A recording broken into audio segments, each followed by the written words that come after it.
Hi, my name's Mark, one of the pastors here at Trillium. We've been talking about New Year's resolutions, goal setting generally. Started on January 1st, which happened to be a Sunday.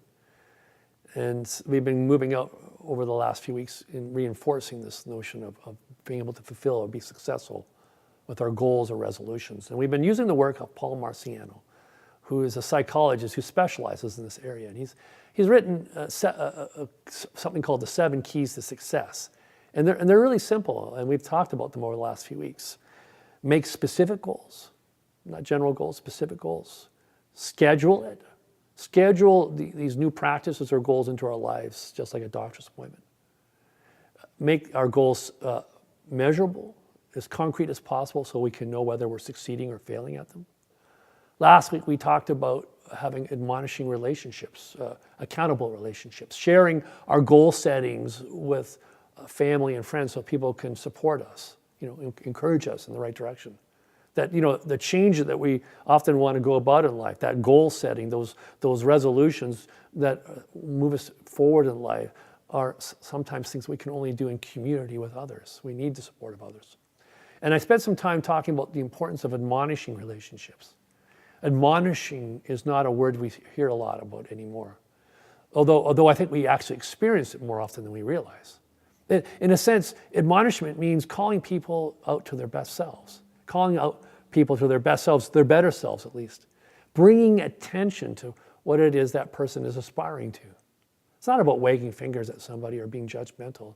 It's hearing what that person wants in life and then helping them by, in a sense, holding them accountable to what their heart's desire is.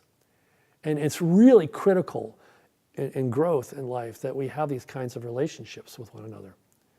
And I notice in church that people don't seem to have the admonishing relationships because no one seems to know what the other person's up to, what their goals are, or what their heart's aspirations are. And I think it's generally true in life as well. And it's important that we share our goals and resolutions, our heart's yearnings with one another in order to get that community support. Today we're looking at being patient. Pretty obvious, I think, when we're trying to bring about something new in life, being patient. Although it's actually very hard to do for ourselves. We can be pretty tough on ourselves.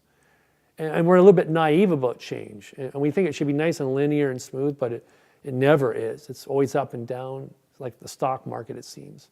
It's never simple. It seems complex. And it takes time for something to root down in our life, a new practice, something new in our life, rooting down and becoming a part of the fixture of our lives.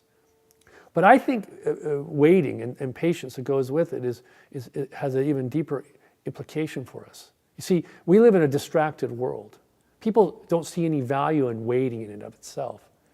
You get into a lineup or at a stoplight or perhaps you're in a doctor's office when people find themselves in waiting situations.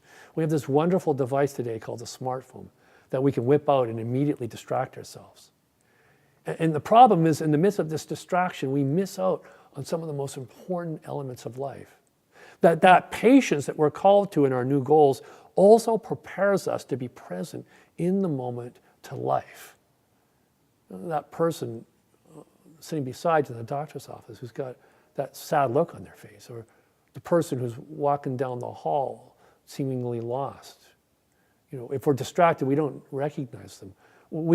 Those hundreds of interactions we have with people that are just fleeting, that we have our heads down to because we're not paying attention.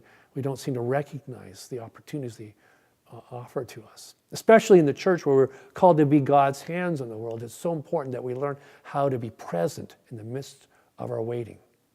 And Paul tells us that our waiting is connected with something even more significant for us. That there's something pregnant in life, in creation, in us, that perfect love that wants to get out through us. And it's only in the midst of waiting, being present to it, being present, even as we're being held back from what we want, that we are being carved out for the space to be the transducers or the transmitters, the extenders of love. He says something quite amazing that I think is worth remembering. He talks about the fact that we're being carved out in the moment. We don't know what's carving us out, but we're being carved out. And as we wait, something wonderful is fulfilling in us. And an expectancy of joy will be revealed as we become God's hands.